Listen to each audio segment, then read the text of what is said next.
A Chinese company barely 4 years into the world motorcycle stage just dropped a 450 motocross bike into American dealers for $7,999, and that price already swallows a China tariff of more than 35%. Strip the tariff back out and the thing is almost insultingly cheap. Even fully baked into the sticker, it lands roughly $3,000 under a comparable Japanese or Austrian bike. On Dirt Bike Magazine's scale, it weighed 234 pounds without fuel, lighter than the Honda CRF450R, Kawasaki KX450, and Suzuki RMZ450 it is supposed to be chasing. And the engine bolted into it did not grow up on a motocross track at all. Its design was hammered out and hardened in the Dakar Rally, the 2-week, roughly 7,000-kilometer desert war that eats factory bikes for breakfast. That single fact is why a first-year 450, from a brand most riders can barely pronounce, can line up against Japan and Austria without folding. It is Kove, said Kove, and you will be hearing it a lot. Here is how a bike like this even comes to exist.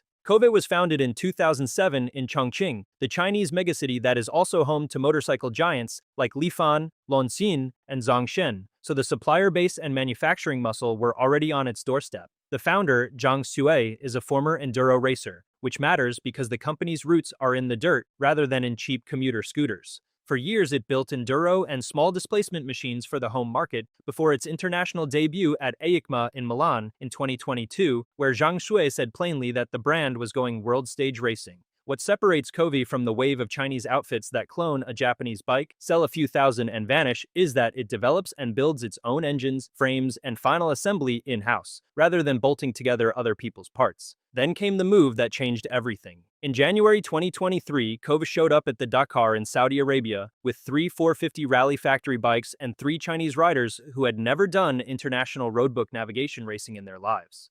It was the first time any Chinese manufacturer had entered the Dakar motorcycle division, and they picked the most brutal edition in more than a decade to do it. All 3 bikes finished. One of them, ridden by Sunyer, came home inside the top 50 overall, which for a debut against factory KTM, Honda, and Gas machinery is faintly ridiculous. Kove kept coming back. By 2025, it fielded 12 riders, the second largest bike team at the Dakar, behind only KTM, and in 2026, its 450 Rally EX took 3 Rally 2-stage wins, the first Dakar stage wins ever for a Chinese manufacturer. That was no fluke. Kove built a race-to-road pipeline and kept feeding it. Now understand what surviving Dakar certifies about an engine, because it is close to the opposite of what a moto asks. A moto is 20 violent minutes, and you are done. A Dakar stage is 6 to 10 hours in the saddle, day after day for 2 straight weeks, much of it lugging at part throttle through soft sand where the motor is loaded hard and cooling is poor. An engine that lives through that has proven its heat management, its oil control when everything is baked, its ring and piston durability, and its bottom-end bearings the ugly way,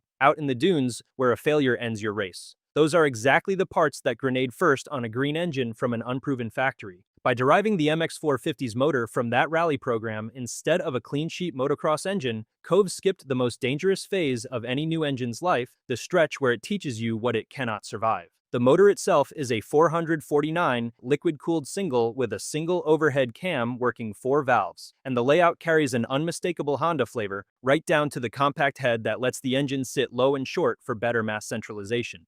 The bore measures 96 millimeters, the same big over-square bore the Kawasaki KX450 runs, which lets it fit large valves and breathe hard at high RPM. Compression is a steep 14-to-1, notably higher than the roughly 13.5-to-1 a Honda CRF450R runs. And that aggressive squeeze is where a lot of the bike's low-end punch and crisp throttle response come from. On the dyno, it makes around 52 horsepower at the rear wheel, roughly the low 60s at the crank, putting it squarely in the same neighborhood as a CRF450R or KX450. It lights hot or cold on the electric leg, meters fuel through EFI, and pulls a hydraulic clutch, so nothing about it feels like a budget shortcut. That rally bloodline shows up most in how the power reaches the ground. Rally engines are tuned to make torque down low and pull cleanly from just off idle, because in the dunes you are constantly short-shifting and driving on traction rather than screaming at the limiter.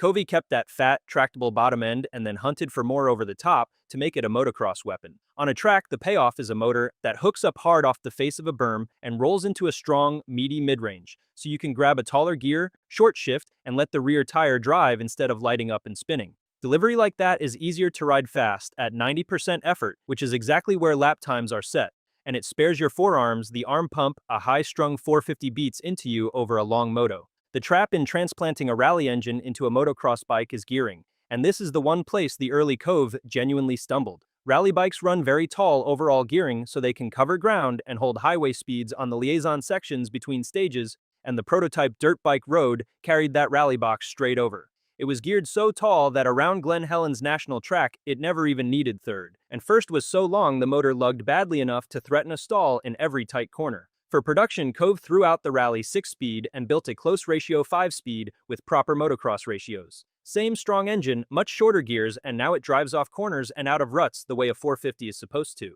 If you remember one engineering detail from this bike, make it that gearbox swap, the single change that turned a promising test mule into a genuine race bike. None of this means it wins the horsepower war, and it does not need to. Below about 7,000 revolutions per minute, a Honda CRF450R still pulls slightly harder in a roll-on, but the Honda is the strongest bike in the class down low, so losing to it by a hair is nothing to be ashamed of. Over the top, the Kove gives away roughly half a step to the Austrian bikes and the Yamaha. And here is what matters. Those bikes make so much peak that many riders spend real money on flywheel weights and softer maps to calm them back into something usable. A rally-bred curve that is friendly and hooked up everywhere does more for a normal rider's lap time than a screaming top end you are too scared to hold wide open. Modern 450 racing left the peak horsepower contest years ago and now lives on how the power is delivered and how well the chassis puts it down. So where is the catch? Because there is always a catch on a bike this cheap. The engine is a proven combat veteran, the chassis and suspension are the rookies, and that is where the first-year growing pains live. The frame is a steel perimeter design Kove drew itself with a faint echo of the last-generation Kawasaki two-stroke motocross chassis in its lines. And on track, it runs dead straight and turns better than its price has any right to. The KYB fork up front is the real thing from Japan rather than a house brand copy, valved well enough that it never delivers the harsh, unbroken-in feel that plagues most first-year bikes. The rear is the weak link. The shock is a Chinese Yuan unit, built under the same corporate umbrella as Showa, close enough to a Showa damper that tuners report it accepts off-the-shelf race tech, gold valves, and bladder kits. So a proper revalve is cheap and simple. The problem is that it arrives sprung and valved almost supercross-stiff, which hammers a normal trail-to-track rider. Here is what to actually do about that rear end. Dirt bikes testers wound in every last millimeter of spring preload just to reach about 105 millimeters of race sag on a 180-pound rider, and even then it rode harsh over chop. Clickers will not save you here. The fix is a softer rear spring for your weight, then reset race sag into the 100 to 110 millimeter window, and only then work the low-speed compression, backing it out a few clicks at a time to stop the rear deflecting off square-edged bumps. The fork, for what it is worth, comes dialed for an amateur around 170 pounds, so most riders will spend their setup time and money on the back of the bike and leave the front close to stock. The parts you get for $8 grand are where the story tips into absurd territory.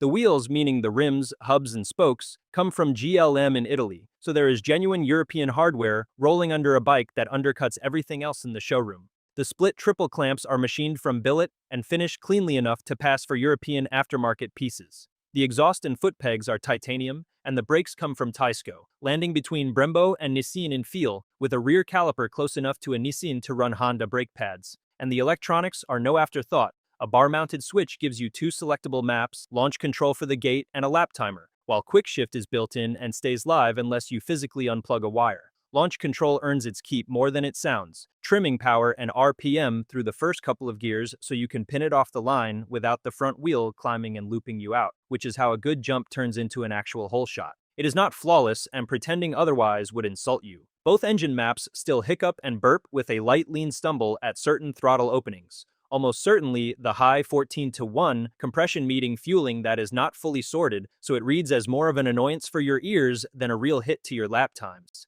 The good news is the US importer, based at roughly 5,000 feet in the Utah mountains, only recently gained the ability to write its own maps, so cleaner fueling should arrive through software updates rather than a whole new bike. The titanium exhaust is also genuinely loud out of the crate, loud enough that a repack with quality packing material should be one of your first jobs. Add it up and the pitch writes itself. You start $3,000 ahead of the Japanese and Austrian competition, so a softer rear spring, a shock revalve, an exhaust repack, and a couple of map updates still leave you under the price of a stone stock CRF450R on a bike that already matches the Japanese on power, undercuts every one of them on the scale, and rolls on Italian wheels. And the one question that normally sinks a motorcycle from a brand new factory, whether the engine will still be pulling strong 3 seasons from now, is the exact question Kove already answered in the Saudi desert before this bike ever turned a lap on a motocross track.